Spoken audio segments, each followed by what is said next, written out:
431 centimeters in feet? First of all, we need to know the value of 1 centimeter in feet. It's always 1 centimeter equals 0.03280839895 feet.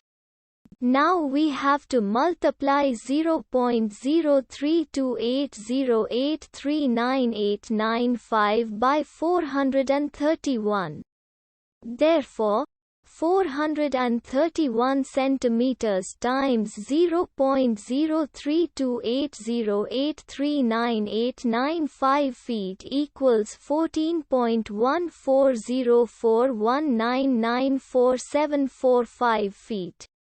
So, in other words, 431 centimeters equals 14.140419944745 feet. We hope you have enjoyed this video.